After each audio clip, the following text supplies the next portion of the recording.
It is a citizens' movement for food security and self-reliance. And so to our traditional leaders and our religious leaders, your voices will inspire communities. I urge you to champion this initiative in your localities. To our women and our youth, embrace this opportunity to build sustainable family businesses and transform your economic future.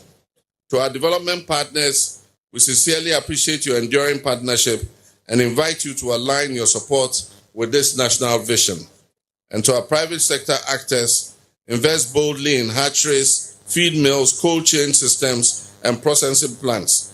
Together, we can turn Ghana into a regional poultry powerhouse. Moamote Adansia Yenuanumu Ebediye. Bakuna onya 1,000 beds. Ose na wewie nursing school. Into your train ama aban ama nejuma. Na oye nurse foforo na okwa. Say was starting pay in route 2,000 po 1,000 something. Into anka yamano nurse nejuma anka by now oje 1,000 something. So no eye na adwen say ode ne ho bekwa kora enkukon ketenkete program no. Yaman 1,000 no oye wieye onya 120,000 cedis. Ye 1.2 billion cedis. Odisa be share ejuma no mu. Na che say ejuma no ebie kọ obehwa na wadani sikani a odani Benz mo wonte ase enti say yebusa ne say enti say yebie ekwan ne certificateness wo beja wadwuma akoya na ose ne de eduru ho a nyame be kire wa utimi hu bebi anadwen akọ. The Nkukon Kitinkiti initiative represents more than poultry production. It embodies the spirit of renewal and self-belief. Let us therefore take pride in producing what we eat and eating what we make. The person say ye processing nkoko na ye wo packaging na ye debe packaging near the Ghana flag aboso na che say Ghana ha na sa akoko no efi. Se na be ya ukọ cold store na ukoton nkoko a uhu ni Ghana flag eboso no hu say ya akoko a ye wo Ghana ha besrebo na mwatoy no mama nkoto akoko obroni wa wu na efri abrochi ama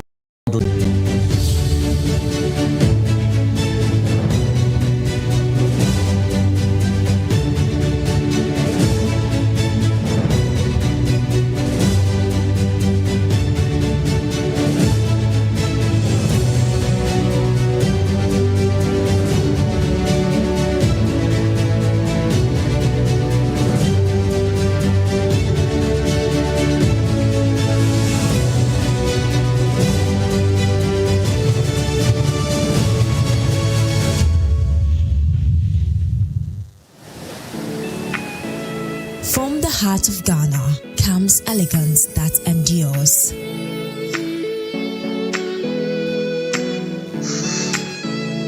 Gold ball jewelry crafts world-class jewelry from the finest gold, diamonds, and precious minerals.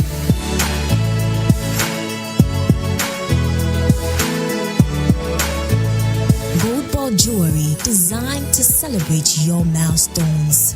Your style, your legacy, your legacy. Gold ball jewelry, pure, precious, proudly. Gold ball jewelry, pure, precious, proudly Ghanaian. Visit our showroom or shop online.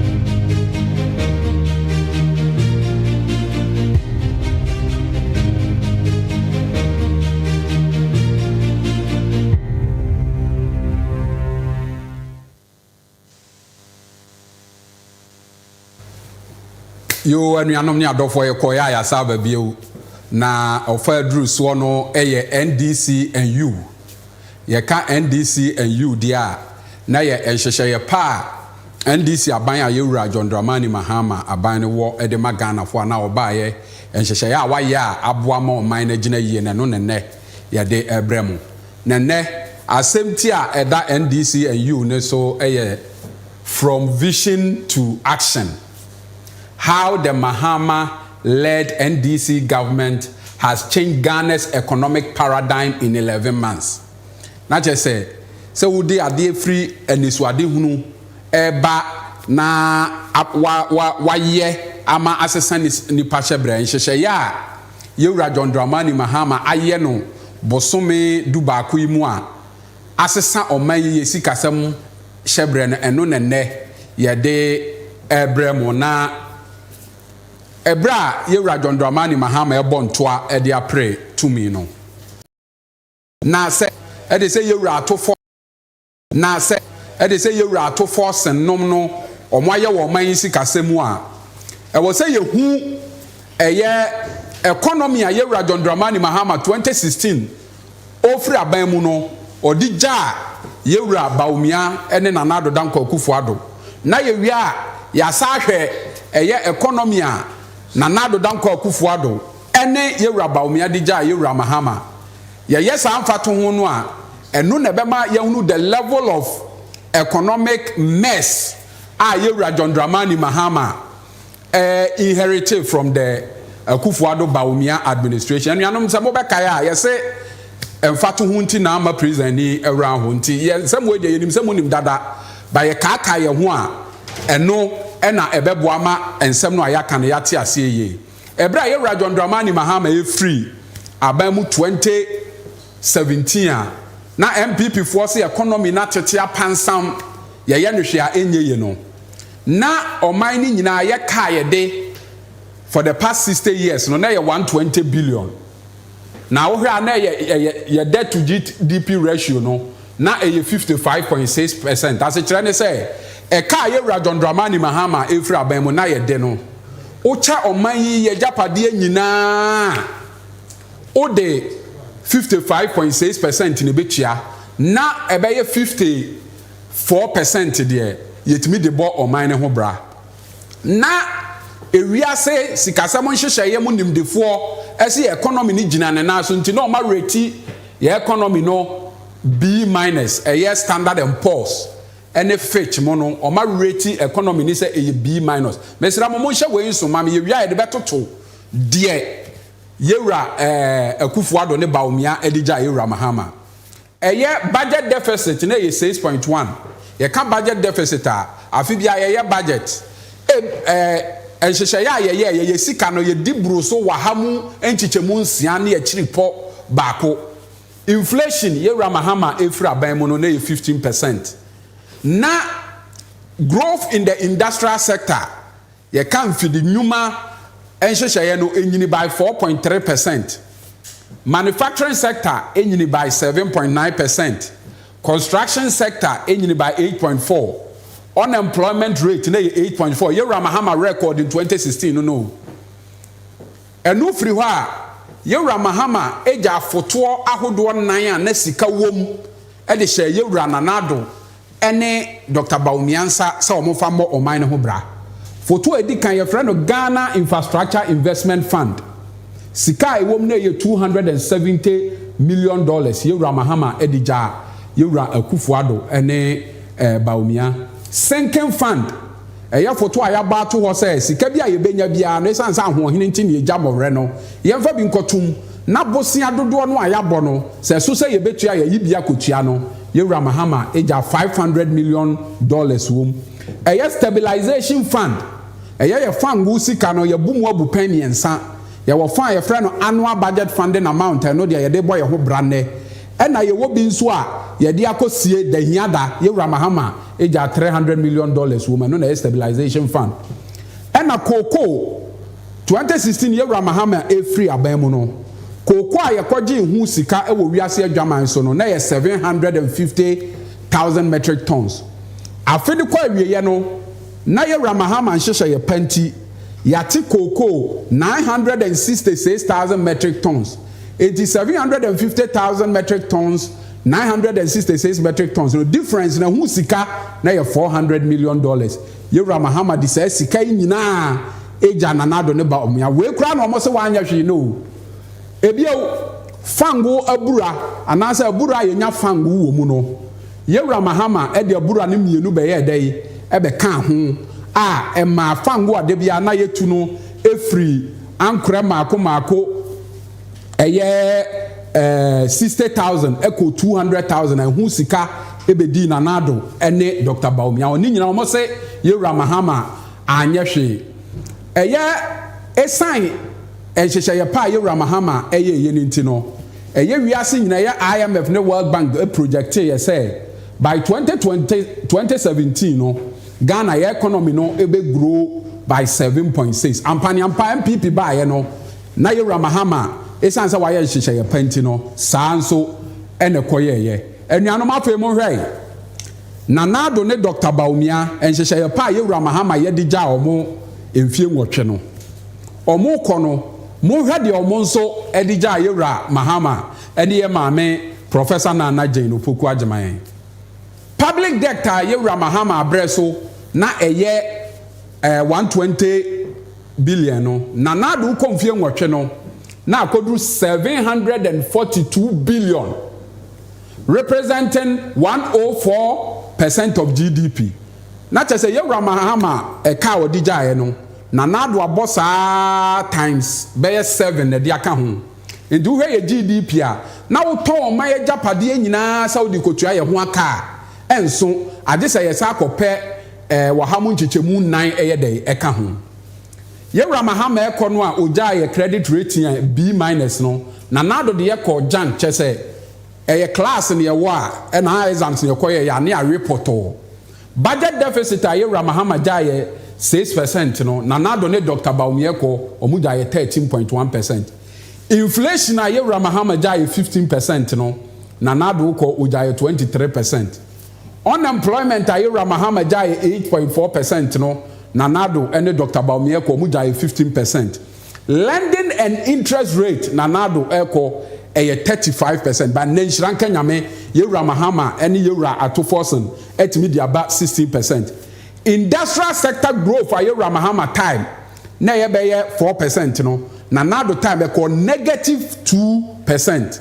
Manufacturing infini nyuma honsem -7.2%. Construction sector growth -8.9%. Just say ade bia ni wa yewura mahama di ja na nado danko Akufo-Addo ne Dr. Bawumia omo ekono omo timi de saa pepepe eye de ye ja no omo se ne poto ansa na yewura eye mahama eba ebio foto a na wo ho yewura mahama ja sika wo mu no na nado ko na omo di sika ni nyina na eno nkra nkoda ye se wo anya bibia ma wase anka wo nsan nyai emo ne kro no omo sa kofa ade bi ba ya friend domestic debt exchange program. Domestic debt exchange program they say what nya usika wo de akoto bank wudi usika akoto treasury bill wo emra so a wo koje no esan so otimi fo otimi wo woro wo ka wa fa wa betinti na nado ne Dr. Bawumia so o ma yedai o ma fa sika no enam saa yo so e ma Ghana fo 1.3 million wa ha e de akiri pom yensa a na omo di omo sika sie wo bank omo makwa ahomegye mu so omo kwa ahomegye mu omo yare omo benya sika de ahwe omo no na nado ne Dr. Bawumia efo musika na man de dodo no ayedai afri atiasefo asase so ebio all sectors of the economy was saddled with serious debt and nado bia ni ho ayendeka ECG yedeka cocoa board yedeka yede contractors ka e kan kwa na amene oman no a na nado danko Akufo-Addo ene Dr. Bawumia edija eye yewura mahama ba yewura mahama ba ye no ono kra wo de economy papa ja na nado ne Dr. Bawumia no oba ya na ya se no wan twaadwo osi etuotu a etwene be mabo be man so nsinsuo mansa no ham enti se ne asa ya koduru bia no owogidie se wo hu nimdia wo betunya ye den aye nti obeyo na ofa ya duru no anuanom me ne wo be che enhyehyeye a yewura John Dramani Mahama ya abua oman no wa kwanuasa bebre so a ama enne oman ye sikasem agina brane edi nkan eye the protocol ye beka no cutting expenditure and waste se sika na ye no basabasa no ye be tete so se ne be ya ye benya sika ade abo oman ne ho bra ade ba ko a yewura John Dramani Mahama aya odi abɔ Ghana yesika ho bra eye bɔsha a wɔhyɛ yɛsɛ ɔba or the system ministers ene be yɛ adwuma ɔka sa asɛm no na nipa dodo no afiri sɛ ɛyɛ arodo rada ɔka de agye tumi kɛkɛ babosumi du ba akomuni no yewura John Dramani Mahama system ministers no ɔde ayɛ adwuma na anuanom na nado the first time or the ministers 125 ene yɛ adwuma yewura Mahama the system ministers yewura Mahama by cutting down ministers by 65 no anuanom afibia wa save Ghana sika 411.7 million Ghana cedis afio emfie nan ne bekọ awieye no na yewura John Dramani Mahama just by cutting down ministers by 65 no afi emfie nan kwa awieye no na wa save Ghana sika 1.6 billion Ghana cedis say sika yi sika etimi ya swami interchange a ewo Kumase say sika yi sika etimi boami etimi de sika jetia market phase 2 say sika yi sika etimi si hospitals akese ahodo miensa etimi si schools akese la hospital aye nanado ne Dr. Baumia bugu ye omansie no say sika yi etimi se anuanom metumbre afemi be kire usie me be kire wo ba bia yewura John Dramani Mahama asevu oman sika by just going with system ministers and not 125 ministers. Ohwese obi ye minister averagely bosumi bi ayentua ne kakra ebetua ne ka eye 20,000. In the 20,000 no what the time say 12 afi bia na yenka ye 240,000 Ghana cedis. In the 240,000 Ghana cedis no minister 65 no a yewura Mahama akate down all the time say a eno nko aye 14.9 million. O they are not time say emfie nan a just minister salary nko anipa 65 59 million and na yewura Mahama asevu Ghana edu hwe manifesto mu a na yewura Mahama kase oba obe bo public purse ne ho ban na so obe kati wastage no. This is what he meant. Ebio so obi a minister ye talk cars mienu ene de ma no esa to fuel car ne se ya na esa eye de ema no car no ye to Land Cruiser baako ne ato eye saloon car baako ehu fuel ene ese ya ye be ye no afibia no ye bo ho ka between 1.5 million to 2 million. Yewura Mahama by cutting down ministers by 65 no was save Ghana cars aye beto nkoan ka ye beto ama 65 ministers no edi fuel aguma say aye be no emfie nan no was save o my Ghana 97.5 million Ghana cedis aka kra bi na 100 million say sika ye sika ene me kasa ne kwa wie ye no mekira mo ba bi aye John Dramani Mahama de akwa ode eboa ebio so obi ye minister ye high dan ema no ye ne light ni nsuo no ne na ade nyina no oman no na de ebo ho ka enti nipa 65 no a yewura Mahama asevu oman no a wanyi omo no senko yi omo a afibia nke ebebo omo ho ka edan a ye be han ama omo light omo nsuo ne ho nsensem no between 15 million to 21 million dollars enti by cutting down ministers from 125 to 60 no Gracia nkwa wa save Ghana 411 million Ghana cedis. Enuanom no na woke ka bomu a ekowie 1.6 billion.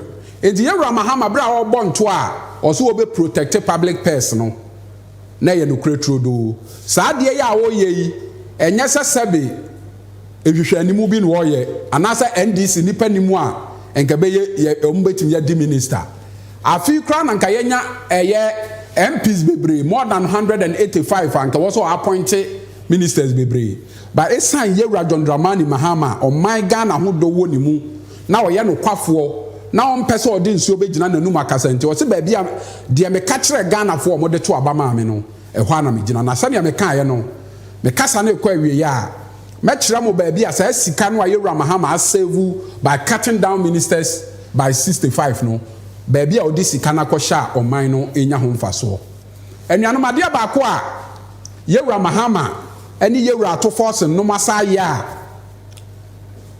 nipa adwene ho a ɔmo nte aseɛ ɛyɛ the competent management of the Ghanaian economy with special focus on the exchange rate anuanom ɛnadeɛ baako a mesa pɛsɛ me ne ho twe nkɔmmɔ ɛyɛ Ghana yɛ sikasɛm ahoɔden na sɛnea yɛ nyinaa yɛnim no MPP ɔmo flag bearer a yɛfrɛ no Dr. Baumia emire bi duru ɔmo ayɛ te aseɛ sɛ wopɛ sɛ ohun sɛ ɔman bi sikasɛm nhyehyɛeɛ ɛyɛ a hwɛ ne sika no ahoɔden minim sɛ saa video ne wɔ hɔ na mo betumi abɔ ama tiefo ahwɛ amomɔ wɔse sɛ wopɛ sɛ ohun na CD to dollar ɛyɛ 3 cedis 80 pesos ɔbɛka saa nsɛm yi nyinaa wie yɛ no yɛ man no fie nwɔtwe a ɔbɛyɛ head of economic management team no ɔmaa so no ɔde kɔ 17 Ghana cedis ɛnya me na meka o ɛyɛ MPP no ankasa Brian Champon ɛnɛ wɔpere sɛ ɔbɛba bɛyɛ mampanyini no ɔno na ɛka saa asɛm no mom yɛnkɔhwɛ saa mfonyini ne nso ne yɛmmra ɛkufu adu sɛ ɔde abranteɛ bi ba ama na bɛhyehyɛ Ghana sika ama emu ayɛ de ama ɔde ahotɔ ayɛ den abrɛ yɛn yɛfa dollar no from 4 yɛpam yɛn fi aban mu na dollar no wɔ 17 yama how much the economy no na run ne na fa win election ma wo ho yɛde afi 4 ɛde akɔ 17 anuanom ebia na etiefo a ansɛ anti ne yie indi sɛ mobɛsɛ atumi ati so baako ama me yɛsɛ abɔso baa na magya paeɛ sɛ mobɛsɛ atumi ayi baako ama me amesrɛ mo munyi ma me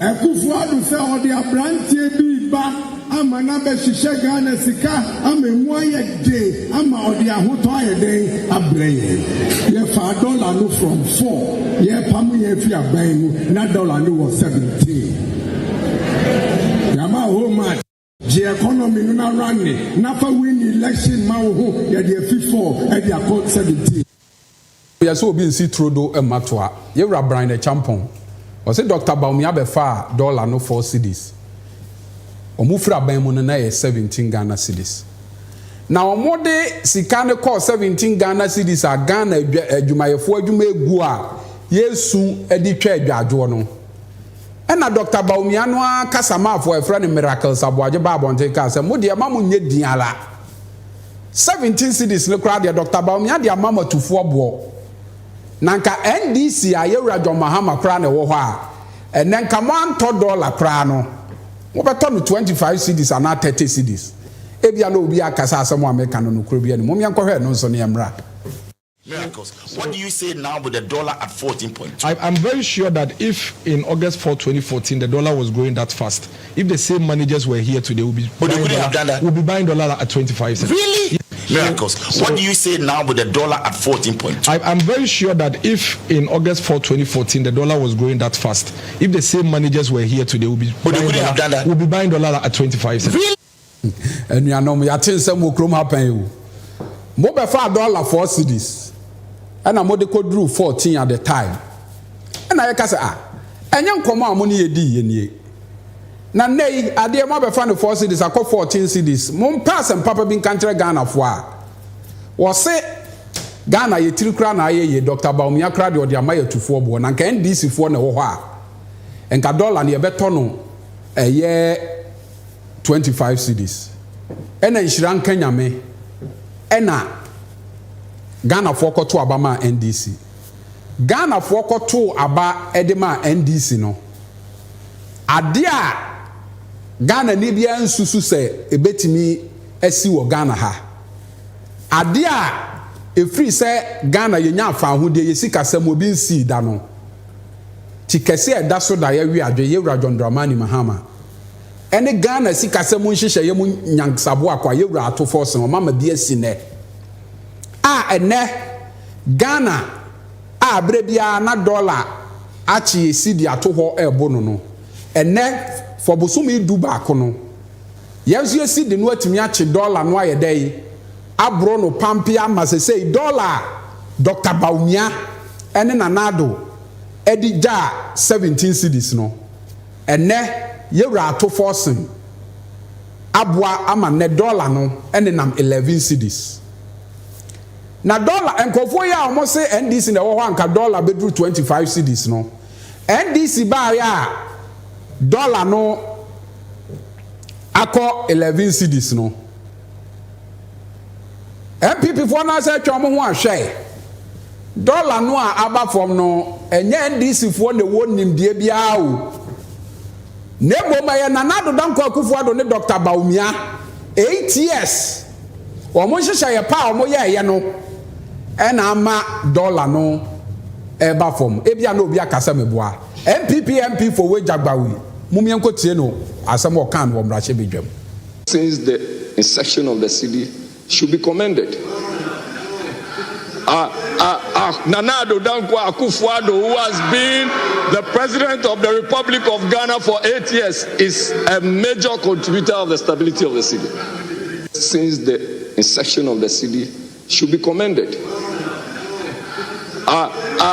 Nanado Dankwa Akufo-Addo, who has been the president of the Republic of Ghana for 8 years, is a major contributor of the stability of the city. And you know, nipa MPP ni otiseti maka udi na nimu ayehu udi na chi ayehu obi a wose otu abama NDC a dollar beko 25 cedis no nifie nwotwe wantimi anya ho hwe ama na ama fom yewra mahama ne ato force in be so mu na ade no eye ya kwaku basahye ade odimirikaba okasa nyina wo him dendende obi nim de wadie se Nanado Dankwa Akufo-Addo na aye na Nanado Dankwa Akufo-Addo onim ho a enkanesra pro otimi ma dollar ba for mo a one Dr. Baumia ko mu fa free 4 cedis e de ko 17 cedis anya no nko anuanom omo hu say sa asem omo kan Ghana fo anyi ntum no na omo sa akofa bibi ba say oh say dollar na aba from ne kra no enye Nanado na aye bio na emom NDC ba ye no yen spendi sika enunti na ama dollar na ye dey aba from ebia na obi akasa me boy MPP minority leader wo parliament afenyo makin ono ne kan asa mumien kotie no niamra. Do you know why the city is stable? The city is stable not because Dr. Forson at the finance ministry is doing anything special. It's because government is not spending. It's because contractors are not being paid. It's because there's no liquid in the circulating in the economy. I'm not an economist, but this is basic economics. I've been talking to businessmen. A lot of certificates have not been paid since government came into office. Not one. Mainstream government, finance ministry hasn't paid a single soul. What they have been paying, releasing his monies for Jubilee House, fuel for president's car, chief of staff ne car, and a party for walk one up and down. Ebia sikebia himfuba visitor ebia what by a protocol releases and then maybe other ministries current one expenditure bia will release but sikankasa abambe release to pay private sector entities who have worked for government has not paid, and I'm saying that in itself has its own effect on the economy. And you know afedi almost say nya Nanado na aye bio almost say yewra ato forcing ontua contractors ka on spende ontua health insurance ontua school feeding enunti e na ama dollar na ye dey e kofom afenyo markings ka asemi pe e na yewra ato forcing o se asemu a wo kan enya no kre na aban bia ni ho a waba all spending in the productive sectors of the economy. Echen yewra ma ban a me hwe ne photo samfo. Into anon so e de anu December 2 dwa be kire ba bia or spend mom yenkotie ne ensamra. Pede ye mo mane no hoton. Anse makakre and people for them sitting na wagina no nam there friend and President Mahama na ne ba ato forcing ne finance minister to force won't ya yes the government is not spending on spend na make a on there maybe when me take me time na me decided that me try one day no carry me spend this car mbo be in chop okay ye ba benim na abani or the cow Euro bonds or the $700 million. Yetua ka. Oni ne chiri no. Ya wo $10 billion a oden ka yetua ma ehona wokoto bonds. Na Akufo-Addo na brodo omohon haircut na kai. A ontumi ntua ka no. 10 billion cedis yetua. Nyena nkutio. District Assembly Common Fund yamohon sika 2.9 billion cedis. The one from come assemblies and na assemblies in one for nyejuma. Ye yonu fi ho a ye twesika yamma Senate Social Security and National Insurance Trust Fund Senate 2.7 billion cedis. Menyo kase owo Senate ho. Oya ame na wo yem pensioner say ye edwuma na say what to senator aban otewa on physical ma Senate yaje ye tuaka.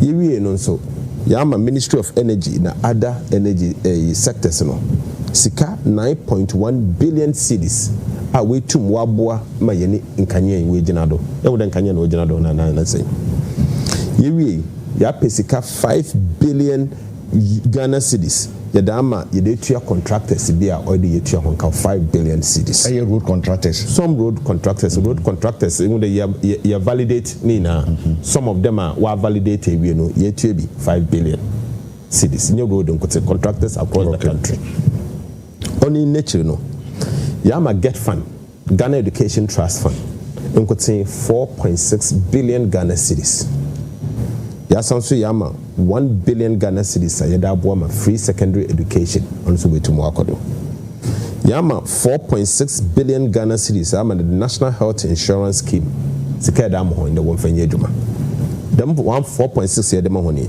health insurance for no we use no 1.4 billion Ghana cedis with the etua claims or your service providers for hospitals na or the wotua honka no eja mambo bi kaka nchero ya sanso ya mesika 252 million Ghana cedis more that vaccines them from work hospital we were on vaccines be on essential medicine be na defeat mo from would be na wa short wo kroma ekaya President Mahama na brodo ya mo sika mo akoto bi bebrea botum wetua honka nyana nkutin ya sanso ya 72.8 million Ghana cedis the wo funtua capitation grant na teacher for na watching mo from aden wetum schools in wenye sika osefata wetum daboa eja ekaya ya wonhye bia oye eyi eko rural Ghana sebe yamma me fo papa mpanyimfo na ade obi be fan leap livelihood empowerment yes against poverty dem sika afi ye be ye bebuem yamma sika 477 million Ghana cedis ye da ma hon the leap was chama yan ma me fo yan papa fo mpanyimfo mrewa na communities bi wo ho a ebokwa na ibinum ho a na sebe wasitinem onye yetum yama 477 million the one from boa on the children school fee de no nkoten yetu sika 895 million Ghana cedis school feeding we onye free SHS de bio e school feeding no what different primary schools in kwala school 895 million you can call it 900 million Ghana cedis ye wie wo ye ngina ho ekaya danse mu kakabeta nda se wokọ akọchoro BEC ya na nkofo ba wose BEC registration fees kura wontuai nti waye kesende school adesua no kura onkodo na nse etibiwa President Mahama wetua 122.8 million Ghana cedis ya obi be friend no fee stress school for mo famana wankasa wokotua wonsika we awofo wotua sika mo moko second universities first year no President Mahama were found wonsika mo because of promise the oba first year education be free one more 300 million Ghana cedis 300 million Ghana cedis yetumi achicha mo iyo no fi ho a nursing training allowances ya yetua first 6 months 462.6 million Ghana cedis teacher training allowances yetua 191.7 million Ghana cedis then say some to the assembly members so President Mahama promised the obama hon allowances assembly members are this first a quarter 25 million yetua 21 million Ghana cedis adama the national apprenticeship program baba start apprenticeship program make wakaka won ho the baba start 34.5 million Ghana cedis adama edwumawura program ono so yegodo ye ne kakan kakra manyo kase ende da meka say meka asem bi na nsɛm ɛtete den odu baby kra na NIB workers na wana wode won sika to NIB no wonyem hwehwe hon ɛkɛya wɔso NIB obogun NIB obɛyɛ dem NIB no ho te dem President John Mahama Nabrodo ye de sika 2 billion Ghana cedis ye da kɔhye NIB National Investment Bank ma NIB ogyina ne nando MPP abildo na NIB no ho nyedze hianze NDC fo ya asema ye pede ye kan de se ye bobokaw na ye de save bank a ye pɛ ye mbokaw na ye mfongu obi de bank rather Yuanu man da ho no. Yura afenyo mark ya some obekan say yura to force and spend no. Na yura to force and eje bre. Na obechichire mu ma hu say o spend it. O mu hu say no so afolo flat na o say o afi de CD no a anya hoden no enye nanado bio e na enye say NDC spend bio. Afi de o mo say an eye dollar no a Bank of Ghana e di egum no. Enunti ena ama CD na yedey ejina nipa o kan sa aye kwadwo opon kroma mum yenkotie. The government has dumped about $1.4 billion from our dollar reserves onto the market. If a country has $1.4 billion of dollar reserves to dump onto the market to help its currency appreciate, two questions. That the government has dumped about $1.4 billion from our dollar reserves onto the market. If a country has $1.4 billion of dollar reserves to dump onto the market to help its currency appreciate, two questions. You and Yanom Ura Kwajo Pon Kromase o CD na ejina no enye NDC n'anim amamuo na emom dollar no aye baaye ye wura sameja mfinu madaroma o mabọ Ghana gold ho ban a yetimi de akọ wiase adwaman so akoton anya dollar no a ye de aba na no bi ne ye de agum me de nka menim bone ewom because pani se da bia asem nti ne yetokọ ye dokoto kwadu aye jam ho ena unya sika na udi na udi bisi a da hia da ukoyi e de behwe wa brabom edi se ye nya sika na nka ye de bia sie na nne ahokyere aba na ye yi de aboa Ghana fo ya anane ye ho se bi MPP Sicily adapa na manfa dollar na nkɔhye ye mpase na ye yi de apie se Ghana ni bia nya bi na de